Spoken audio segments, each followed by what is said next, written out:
Aujourd'hui, 10e jour du circuit en Arménie, nous nous dirigeons depuis Erevan vers l'est du pays, en direction de Guégar, imposant édifice médiéval, puis garni où l'on change d'époque pour visiter un temple hellénistique. En chemin, bref arrêt à un point de vue exceptionnel sur le mont Ararat. Son sommet est presque sacré pour les Arméniens. C'est, selon la Bible, le point de débarquement de l'arche de Noé.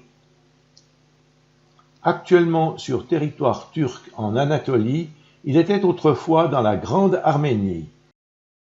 Son plus haut sommet culmine à 5165 mètres, tandis que le plus bas l'est à 3600 mètres.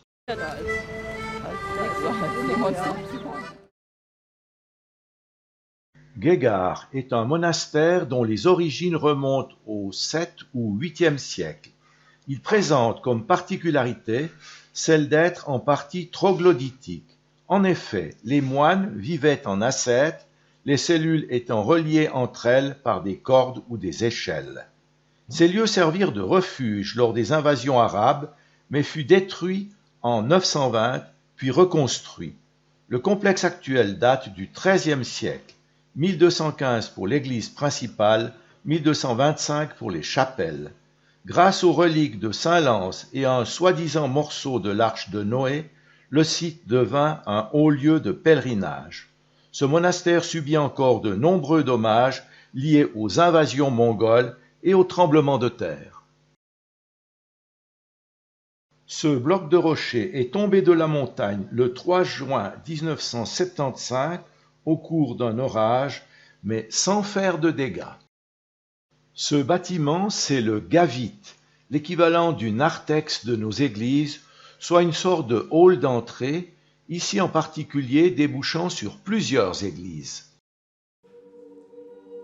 Ce monastère n'a plus été occupé par les moines dès le moment où l'Arménie a fait partie de l'Empire russe. Devant nous, le groupe qui va interpréter des chants religieux a cappella, une petite surprise offerte par Estissimo, Angela et Émile Balouch.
Nous sommes maintenant dans le Garvit que nous avons vu de l'extérieur.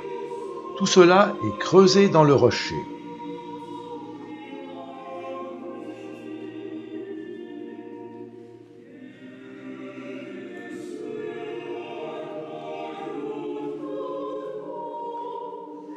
Sur la porte, une lance. Nous entrons dans l'église principale Katowice, édifiée en 1215 sous le règne des Zacharianes. Les décorations sont surtout composées de tableaux, mais aussi de sculptures.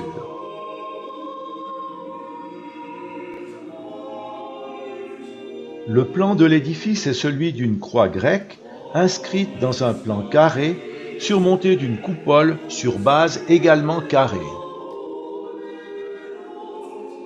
Nous passons maintenant du Garvite précédent à un autre Garvite, puis à une chapelle rupestre Asvastatsin, ce qui signifie Mère Sainte de Dieu, qui date de 1164, également bien conservée.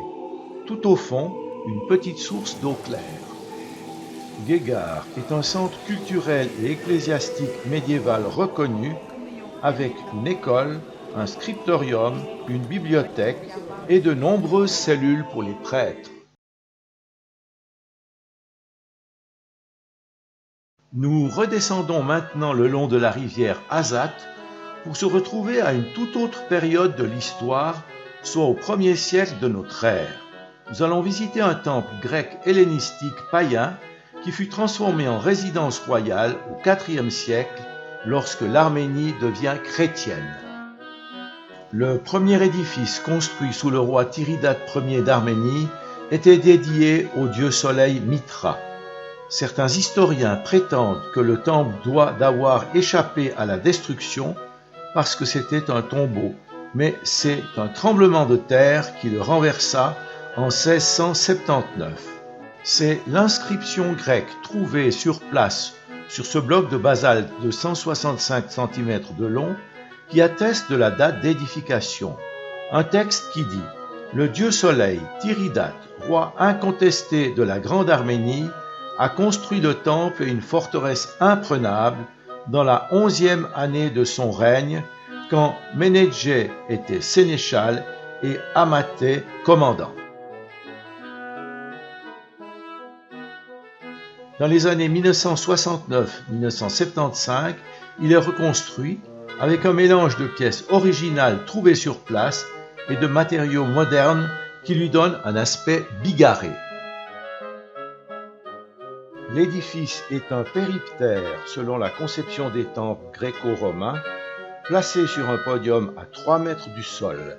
Il est entouré de 24 colonnes, 6 en façade et à l'arrière, 8 sur les côtés, avec des chapiteaux ioniques finement sculptés.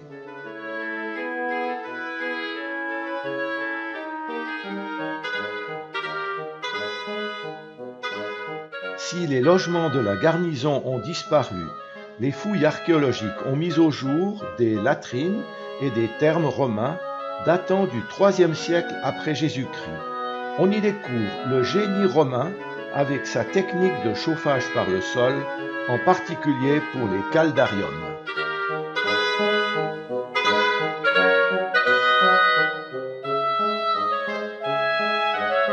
Pour les amoureux de la nature, le site offre en plus une vue extraordinaire sur la vallée de l'Azat. Le temple est en effet construit sur une plateforme formant un promontoire bordé de falaises d'une hauteur de 100 mètres environ.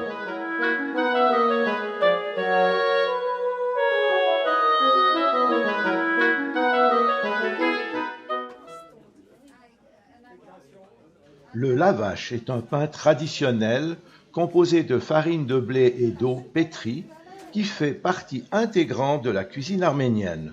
Ce sont les femmes qui le préparent, ce qui nécessite une grande expérience, beaucoup d'efforts et de savoir-faire. La pâte, une fois étendue, est appliquée sur la paroi du four. Il faut environ 30 secondes à 1 minute pour sa cuisson.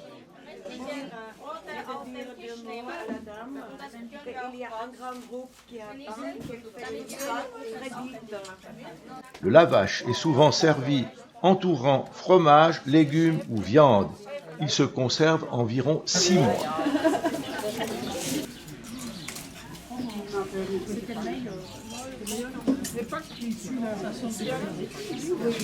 J'ai essayé un fromage, c'est meilleur. J'adore.